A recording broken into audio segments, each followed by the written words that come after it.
In this module, we are going to talk about appraisals. I'm going to cover what an appraisal is, why you should consider an appraisal, how much one costs, how to find an appraiser, how he does his job, and what's inside an appraisal. So let's get started. We have a lot to cover. First, let's start off with talking about what an appraisal is. An appraisal is a third-party independent assessment of your home. Let me repeat that. A third-party independent assessment of your home. You will have little influence in the outcome of the appraisal. So you cannot hire an appraiser and tell him that or her that you want the appraisal to come in at a certain price. The appraiser will conduct a thorough evaluation of your house. The appraiser inspects it on the inside and the outside and will use that information to determine the market value of your house. Now, you probably heard me say before that the true value of your house is what you and the buyer agree upon. This is still true. However, the appraiser gives you an independent, unbiased, professional opinion on your house's value. Now, you heard me mention the word inspects just a second ago. An appraisal is not a home inspection. A home inspection is more detailed and is conducted by someone who has a construction background. You will notice a lot of similarities between a home inspection and an appraisal though. Both will take a lot of measurements and crawl all over your house to inspect items. An appraiser inspects these same areas of your house though, so he or she can determine if there are significant issues that would cause the value of your house to increase or decrease. Now, let's talk about why you should get an appraisal. First and foremost, an appraisal makes the pricing of your house very easy. You call someone up and you write a check. Bam! You know what your house is worth. It cannot get any easier than that. Second, you can use an appraisal to validate your assumptions on the pricing of your house. You would be fooling yourself if you said you had no idea what your house is worth. Of course you have some idea, but you may not have the time to do the research to validate those assumptions yourself. You can hire an appraiser to do that work for you.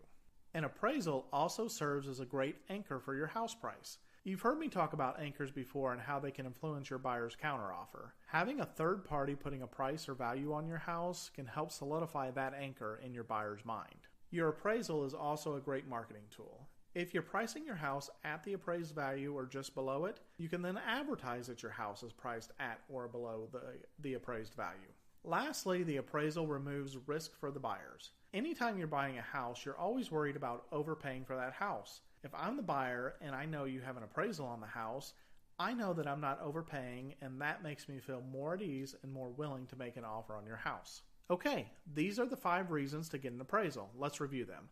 Making pricing your house easier, anchoring the price for the buyer, removing the risk for the buyer, using it as a marketing tool, and finally, to validate your assumptions. Now that you know what an appraisal is and why to get an appraisal, let's talk about how much it costs. It's pretty simple. Most appraisals are about $400.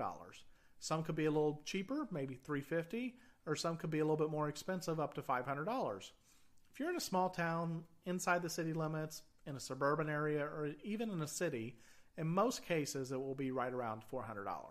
There are some things that will make the price go higher though, and that is if the appraiser has to do some extra work. For example, if the appraiser has to look at a bunch of farmland to calculate the value of the land, then it can be more expensive.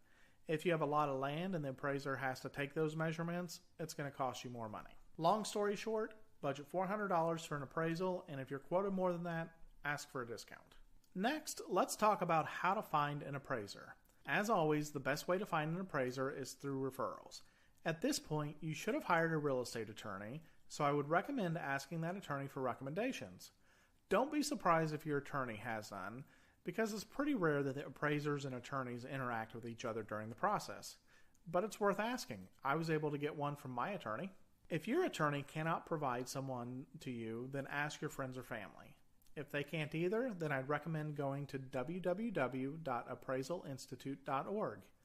This organization certifies appraisers, and you're able to search for appraisers on the site. I always recommend getting a certified appraiser. Not all appraisers are certified by this organization, though. Some states also certify appraisers. But this website is a great place to start. Let's pause here for a second and talk about the difference between a certified and a licensed appraiser. A licensed appraiser simply needs to meet minimum state requirements to conduct appraisals in the state. This is like being a licensed driver. You need to know how to do it, but you don't have to be that good at it. A certification, though, has minimum training and also work tied to it. There's also required ongoing education. Always get a certified appraiser. Once you find a couple of certified appraisers, always check them out on the Better Business Bureau's website at www.bbb.org. Okay, back to talking about finding appraisers. Another place to find appraisers is on Angie's List. You can go to www.angieslist.com to find appraisers who have been rated and reviewed by Angie's List members. The nice thing about Angie's List is it only costs about $10 a year to join. That's a lot cheaper than I initially thought it would be. Once you find 2 to 3 appraisers, you'll need to ask some questions. I've included a sheet below for you with these questions. In general, you should ask the appraiser to explain the process to you and tell you the fees involved. In the end, you're going to make the decision based on their answers and your gut. Once you've hired an appraiser, he's going to come to your house and conduct the appraisal. Depending on the timing of when you're selling your house, it may take 2 to 3 weeks to get the appraiser out to your house. Once the appraiser comes, he or she will look all through the inside and the outside of the house. They're going to check any items that would stay with the house, like the air conditioning unit and hot water heater. They're going to consider wear and tear on these and how long the items will last. The appraiser will also take measurements both on the inside and the outside of your house. This will help them determine square footage and create drawings. The appraiser is also going to ask you a lot of questions, so you'll need to be home when he is there. These questions will include things like the year your house was built, any upgrades that you've done, and any other significant items that could affect the value of your house. Once the appraiser is finished with all the on-site research, they will head back to their office and start the real research.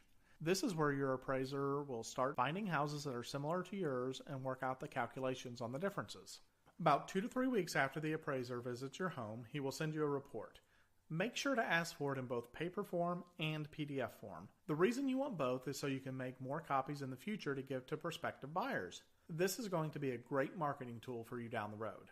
One last thing I really want to drive home is to hire your appraiser early. It could take 4 to 6 weeks from the time that you call the appraiser until you receive your report. If you're selling your house during a time-sensitive season, like the beginning of summer, you don't want these types of delays to affect putting your house on the market. Once you receive the report, it's going to be about 50 pages long. Here are some of the items that the report is going to include. Of course, it will have the appraisal value. It will typically tell you both the value to build your house and the value to purchase your house. The value to purchase your house is known as the market value, and that is what you want to use for the value of your house. You're going to see a whole lot of disclaimers in the report, and this is normal. These disclaimers are in the appraiser's report because appraisers typically work for large banks and mortgage companies. Another great piece of information you should find in the appraisal is the exposure time, or the amount of time the appraiser expects your house to be on the market at the price he's given you. This is typically going to be about around 90 days, but this can vary if your market is really hot. You're going to see lots of pictures of your house, both the inside and the outside. The measurements he took will be transformed into drawings of your lot and your house layout. Lastly, you're going to see the comps, or comparable houses. The appraiser will use the MLS system to find houses that are on the market or have recently sold and are similar to your house. Don't worry, the appraiser does not just take these comps at face value. The appraiser will conduct more research to find out how similar these houses are to yours and either discount the comps or increase the value based on those similarities and differences. You should also find the notes in the report for the explanation as to why the value of your house is different than those comps. In this module, we have covered what an appraisal is, why you should consider an appraisal, how much one costs, how to find an appraiser, how he does his job, and what's inside an appraisal. There are 3 important points that I want to reiterate here and drive home. First, remember to hire your appraiser early, as the process can take up to 6 weeks. Second, appraisals are an effective marketing tool and are extremely valuable in putting your buyer at ease. Third, make sure to get a PDF copy of your appraisal so you can print additional copies. Now, before I end this module, I want to leave you with one last piece of advice. If you do not get an appraisal to start with, consider getting one before lowering your price. I'm sure you've done your research to determine the value of your house, but it's worth spending the $400 before lowering your price several $1,000s. In the end, you're going to be way ahead. I'll see you in the next training.